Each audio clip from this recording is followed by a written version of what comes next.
Hello, I'm Bernie Hayes. Today's guest is Dr. Ron Gregory, and we'll be talking about many, many things today on The Bernie Hayes Show.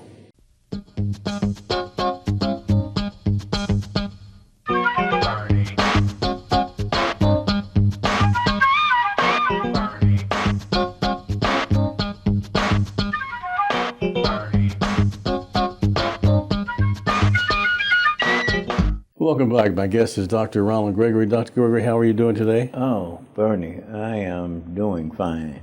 You know, it's so nice to see you again. Every time I see you, there are more stuff that I learn that you've done.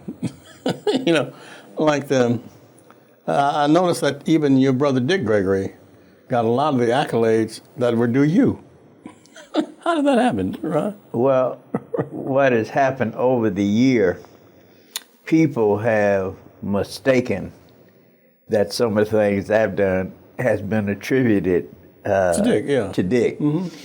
And for quite a while, our life sort of paralleled what each other was doing. He was, you know, a top flight high school runner at Sumner High School. Yeah. And he graduated a year before I entered high school, and he went to SIU Carbondale. Well, then I came to Sumner High School and started running track, the same event that he ran. And when I started, you know, doing pretty good in that, matter of fact, as a freshman, I managed to break 2 of his school records. Wow. The Missouri High School Athletic Association, I understand, investigated Sumner High School, thought that they were still using Dick as a runner because they couldn't believe a freshman would come in and do that. And then I ended up, originally my plan was to follow him to SIU Carbondale on an athletic scholarship, but things got so good I ended up going to University of Notre Dame. Yeah. Mm-hmm. And when I set the national high school record in the mile and 2 mile in high school, people got confused and thought they was talking about something that Dick had done when he was in school. And the thing that was so amazing, they ran, when he went back to SIU Carbondale, they ran an article, and I remember seeing the school paper, they ran an article about Dick returning to school, but they used my photo. That's what I saw. Yeah. Yeah, I saw your picture and Dick's name. Yeah. And your record. There. So it's been a lot of fun. I tell people I couldn't have been confused by a greater person. So Than your brother Dick Gregory. Yeah. I understand. Yeah. And Ron, a tradition that you have done for many, many years, the New Millennium Group, as you're founder of, has been doing Valentine programs. Now, how did that tradition come about? And what do you do in those your shows? Some years ago, we were sitting around laughing and talking, and the conversation got on the large number of widowed females, because normally Valentine's Day traditionally is the day where the man showers his wife, his significant others, with flowers and candy. Yeah. And then we was talking about the fact that when the male dies, that activity becomes a void. So we started, it was like a little house gathering of having a gathering, and we had decorations, and we had candy and flowers for the widowed female. Well, You say widowed, the widows. widows. Yeah, okay. So then what happened is that it kind of grew a little bit more, and then I went back into the St. Louis public school system. And As a teacher? As a teacher, yeah. And coach? And I suggested that the male staff help me continue this activity at the school system, and the females didn't have to be, the mates didn't have to be dead. We just gave flowers and candy to everybody, every female on staff. And next thing I know, we started hosting dances and things like that. And it just grew and just got to be a tradition. Yes. Last year, we kind of overbought candy and ended up getting candy and flowers. So we just gave it to everybody. Yeah. We gave Men and women. Men and women. Didn't have to be a widow. No. That's great. It was that. Also, I understand that you had recently given an interview about Dr. Martin Luther King, the history of the street and so forth. The street that in the Ville area of St. Louis where I grew up, the street Eastern Avenue was a major thoroughfare in St. Louis, and it ran straight through the Ville area. It began as Franklin Avenue, but then it went so far west and it became Eastern Avenue, and that went all the way out to Wellston, township of Wellston. And there were stores and businesses, both white and blacks, owning throughout that strip. And after the unfortunate death of Dr. Martin Luther King, when they decided that they wanted to name a street in his honor, Eastern Avenue was selected as the street. And like I said, it was a popular place. There were stores, shoe store, hat stores, clothing stores, all that. It was really a big thing in our community.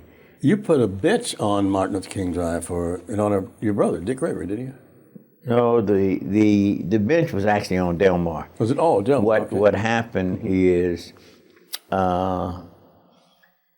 that area between Taylor and Sarah became a hot spot for the ladies of the night to parade down and get their customers. So Dick was a little uptight with nothing being done. So he came back to St. Louis for a while and organized a march from Taylor Avenue to Sarah Avenue, up and down Delmar. And lo and behold,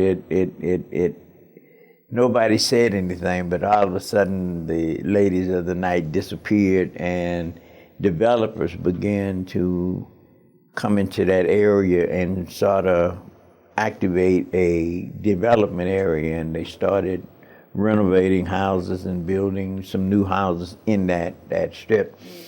And a few years ago, I decided to have a bench. It wasn't a permanent bench, but a temporary bench for 1 year on that corner of Delmar and Taylor, and the bench had a collage of pictures and things of Dick, and it was called the Dick Gregory Memorial Bench for a while. You know, it's so interesting because everybody, the whole world, entire world knows Dick and his accolades, but it's amazing that you have so many more that people don't realize that you have, and this is why I want to come back and talk to you about a little bit more.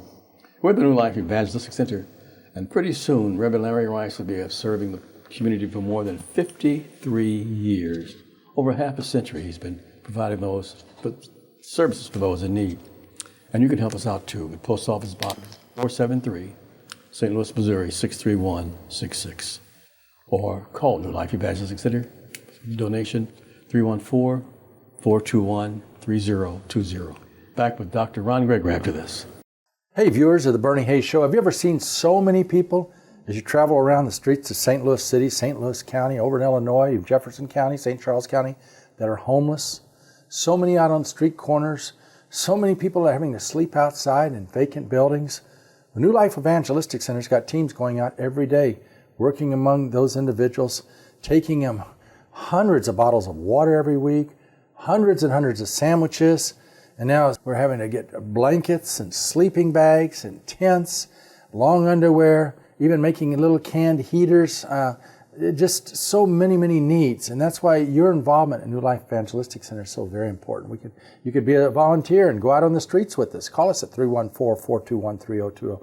You could actually help make these canned heaters. We'll show you how to do it, where you get a gallon can and put some sand in it, and then you put a smaller soup can in there and a candle in the middle of that and a quart can over that. I mean, just a lot of creative things New Life Evangelistic Center is doing. That's why we really want to encourage you to go to our website at nlecstl.org to learn about them there. Feel free to call us at 314-421-3020. Please remember the work of New Life Evangelistic Center in your prayers. And please share that much-needed gift. New Life receives no city, state, or federal dollars. And your giving is so very, very important. And it goes so far in New Life Evangelistic Center.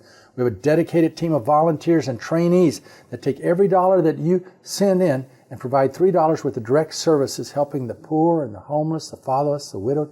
Please get your business involved, your church involved, and send those gifts to New Life Evangelistic Center, P.O. Box 473, St. Louis, Missouri. That's 63166. Or you can give online at nlecstl.org. We need your partnership at this particular time. Our teams are going out daily among the poorest to the poor, and we need your help now as we move in these winter months. Your gifts, your prayers are absolutely essential at this moment. One of the greatest inspirations in my life as a leader has been Dr. Martin Luther King. I think we celebrate him because he was unique to not just the United States, but to the world. His legacy still goes when he championed the poor, those who were minorities, not just in the United States, but in the world. Of course, he was criticized very much when he was alive, but he always based whatever he did on the gospel. One of the joys I had was graduating from Colgate Rochester and really learning from his ethics teacher. But Martin Luther King is a leader, someone we should cherish and look to and understand what true leadership is about and understanding what the gospel calls us to do. Welcome back. I'm Bernie Hayes. My guest is Dr. Ron Gregory. Dr. Gregory, before I went to the break, I mentioned that Reverend Larry Rice has been here 53 years providing services for people in need, especially homeless. You, on one of my previous shows, mentioned the need for shelter for homeless people. How do you feel about that? That is one of the most dire situations that human beings can face. We don't even think of human beings living on the street, but that is the situation now. Just recently, because of all the fires in California and all the houses that have been burned down, mm-hmm. There is a massive homeless problem in the area, and these are wealthy people. Mm-hmm. But this was a natural disaster that created that. Mm-hmm. So do you think... This is a man-made situation in as much as we turn our back on people who are homeless. We'll see a homeless person... They blame them for being homeless. Yeah. Yeah. And if they stretched out sleep, we just step over them. Yeah. And keep on going. We don't do animals like that. Yeah. You know. And it's a horrendous problem, and for some reason it seems like what Reverend Dr. Rice is doing to assist the problem, it's become a thankless problem because the powers to be that should be doing something like that seem like they fight him tooth and nails. Yeah, they do. Yeah. Based on they act like they're ashamed, especially in St. Louis. They act like they were ashamed because his facility was in downtown St. Louis, No. where they should have embraced that. I mean, anybody that's taking on the chore that Reverend Rice is doing, you know, the whole world should be. Do you think the people who lost their homes, those rich people in Pacific Palisades and other areas out there in Ventura, in California, you think they'll think about themselves now as being homeless, and will they take a look at the homeless people on the street differently, you think? No, No. no. They will think that there is an accidental situation, and people have a tendency to gravitate to assisting people like that. More so than they do the people that Dr. Rice, and Reverend Rice is working on, and it's horrendous. I mean, You don't think there's no empathy at all? no, Yeah. no, no. Another point we want to make is that your brother Dick Gregory we were talking about earlier. He marched with Dr. Martin Luther King, and the Dr. King holiday is right upon us. Dick and Martin Luther King, Dr. Martin Luther King Jr. were very, very close. And Dick, I remember flying a plane and chartering a plane and taking food to people in the South and so forth. How was their relationship? Did he ever talk about it to you? Yeah, I think the two biggest things that shaped Dick, he was always a champion of the cause of low-income people, but I think the two events that completely changed his mental attitude about the fight was his connections with Medgar Evers and his connection with Dr. Martin Luther King. And when he actually sat and listened, because that's the strange thing about Dick.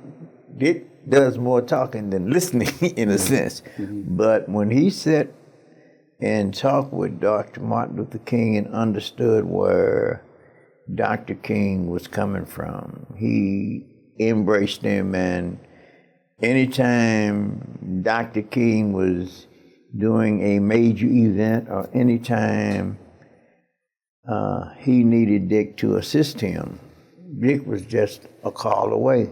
And the thing that's so amazing, it wasn't something that was intended. The street in St. Louis that was named in honor of Martin Luther King, runs straight down the central quarter of the Ville neighborhood.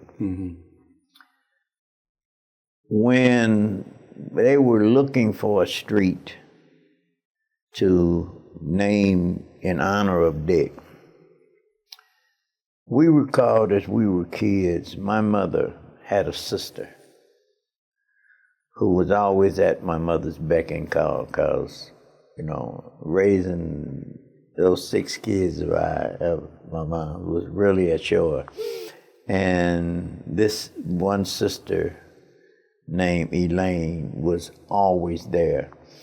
And when it came time to select a street, we selected a street where she lived on, my aunt lived on, and that was Wagner Place. Okay. Not with the idea that the street was going to dead end into Martin Luther King. Wow. Yeah. That's very close. And it intersected with Dr. Martin Luther King, and it's symbolic now, today, of how Dr. King's life intersected with Dick Gregory and made a big difference, because Dick decided that just getting on stage, telling jokes and making people laugh was not enough.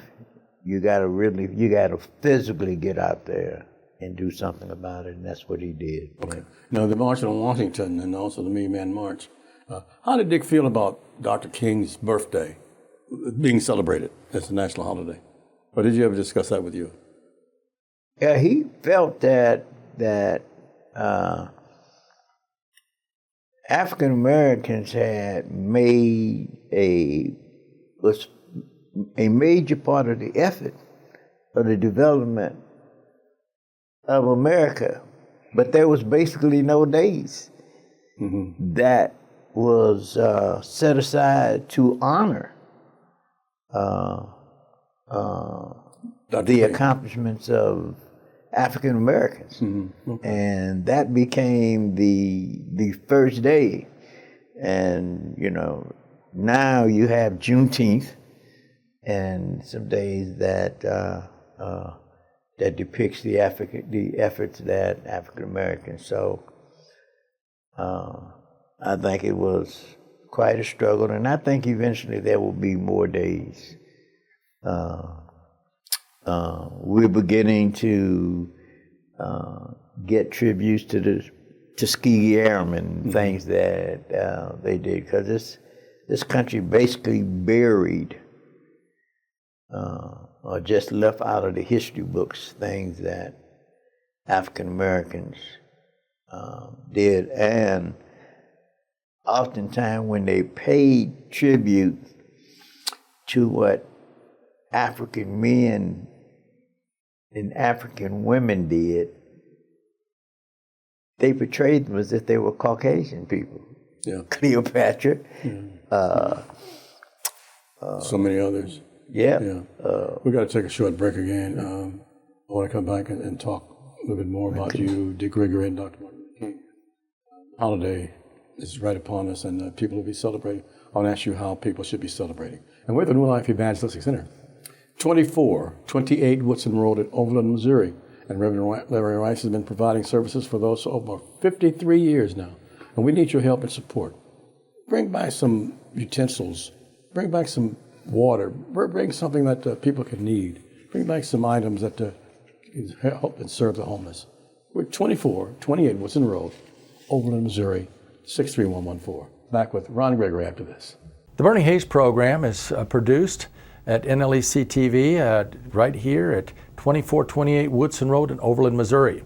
It's our new headquarters since they closed the 1411 Locust building. In addition to that, trying to help so many people through a wide variety of safe houses, training programs, transportation assistance, so many ways people are getting help because of all of you that are supporting the work of New Life Evangelistic Center. It's New Life Evangelistic Center, P.O. Box 473, St. Louis, Missouri. That's 63166. You can give online at nlecstl.org. Now I'm really asking all of you to join us in praying. The needs are so phenomenal at this particular time. So many hurting and homeless people are contacting us daily, but we're able to help them because of each one of you that are praying, caring, and sharing at this time. Tell your families and friends about NLEC TV and get directly involved yourself. Today's Black History subject are the Tuskegee Airmen, a group of African American and Caribbean-born military pilots who fought in World War II. They formed the 332nd Fighter Group and the 477th Bombardment Group of the United States Army Air Force. The name also applies to navigators, bombardiers, mechanics, instructors, crew chiefs, nurses, cooks, and other support personnel. All black military pilots were educated at Tuskegee University, formerly Tuskegee Institute, located near Tuskegee, Alabama. The group included 5 Haitians from the Haitian Air Force and 1 pilot from Trinidad. It also included Hispanic or Latino airmen born in the Dominican Republic. They are best known for their extraordinary efforts in the World War II and for challenging the stereotypes that had kept black Americans from serving as pilots in the United States Armed Forces. The 99th Pursuit Squadron and the 332nd Fighter Group were the first black flying group that deployed to Italy in early 1944, the Tuskegee Airmen. Deuteronomy 32 verse 4, He is the rock, His work is perfect. All His ways are law and justice, a God of faithfulness, without breach or deviation, just and right is He. And welcome back. I'm Bernie Hayes. My guest is Dr. Ron Gregory. Dr. Gregory, the Martin Luther King Jr. holiday, how do you think it should be observed? in your opinion? I think It says a day of service. yeah, that's what I would do. It should be a day where, man, we show our feeling towards one another, and it would be an ideal day to do something about the homeless, do something about the needy, do something about hungry people. We shouldn't wait for a natural disaster to take place before we pour our feelings out, because you have some people, every day is a natural disaster to them. Yeah. And, you know, with the clothing and the feeding and assist in the shelter, I would think that would be an ideal way of celebrating Dr. King's day, because he was a man of service, not a man of partying. And I think that would be the best way to honor Dr. King, by using that day to rededicate, not just that one day, but to rededicate helping people who are in need. And I noticed that some businesses are closed in honor of Dr. King's birthday and so forth, which is actually the 15th of January. But a lot of people use it now. They're trying to commercialize it like they do for other holidays, you know, have sales and so on. Do you think that's a proper response to a man such as King? No, but I think what has happened is we have a tendency, Christmas, Thanksgiving in these days, we have a tendency to show our appreciation by celebrating, but we don't celebrate it in a reverent way. We celebrate it in a type of party. And commercialism also. Yeah. Sure. And then business people lash hold, and they make that a day of merchandising and things like that. And I just think that's part of our human nature. But I think we have to change our attitude about how we show appreciation for the things that people do. Yeah. And you, not only the New Millennium Group, but you're also the chairman of the board for the Southside Wellness Center. Is that correct? Yeah. I work with a tremendous lady by the name of Alice Stewart. And this lady has championed the cause of not only senior citizens, but everybody, but her main focus is seniors.